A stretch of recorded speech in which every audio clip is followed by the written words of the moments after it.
Hey everybody, welcome back to the channel that takes you deep inside the San Francisco 49ers. I'm your host, Jack Hammer. Today we're going to discuss Trey Lance, in particular, what Trey Lance can do to win the starting quarterback job for the 49ers, or at least the backup quarterback job. You know, it's interesting. Adam Schefter was on the Pat McAfee show today, and he was talking about the 49ers quarterback situation. Noted that in his estimation, it looks like Sam Darnold has the leg up to become the 49ers backup quarterback or starter, depending on what happens with Brock Purdy and his health. But he also noted that Trey Lance could beat him out. And here are the three things that I think that Trey Lance needs to do to improve enough to where he can beat out Sam Darnold and maybe even compete with Brock Purdy during training camp to become the 49ers starting quarterback and actually win that job. You know, it all starts with Lance with his mechanics.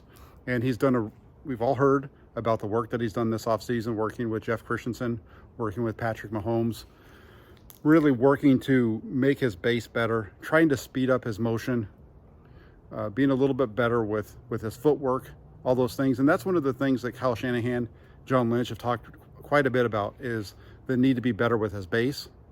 It all starts with your feet. And Lance has done a good job of working on that area of his game.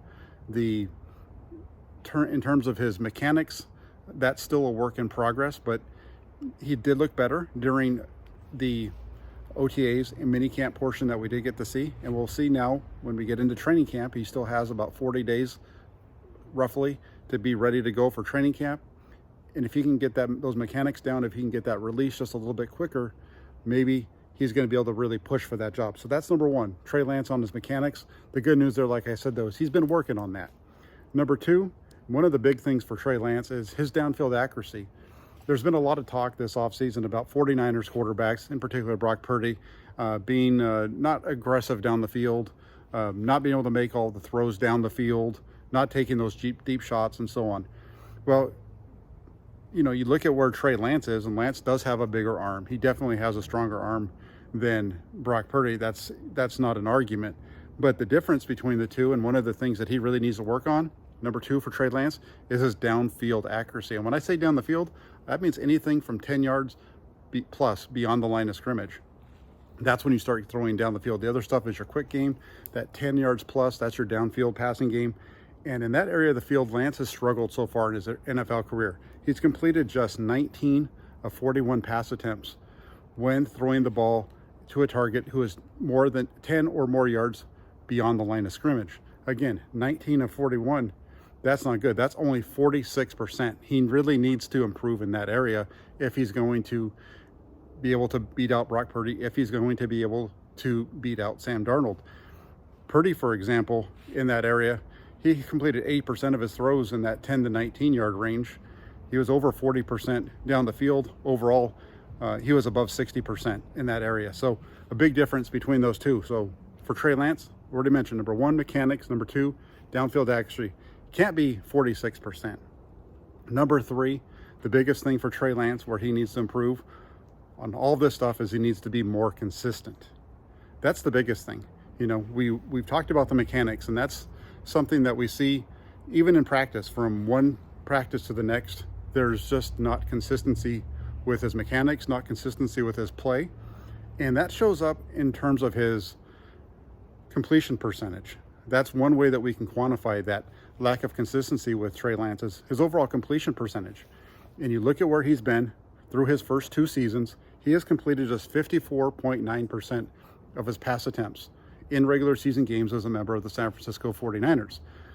You take a step back, you know, he has about 100, so a little over 100 dropbacks, a little over 100 attempts in the NFL, so not a lot. So what I did is I went back and I took a look at the NFL quarterbacks and I sorted it out. You had to have at least 100 dropbacks to make this list. Of quarterbacks in the NFL over the last 2 years who have had at least 100 dropbacks in each of those seasons, the only players with a lower completion percentage than Trey Lance are Zach Wilson, Mike Glennon, and Skylar Thompson.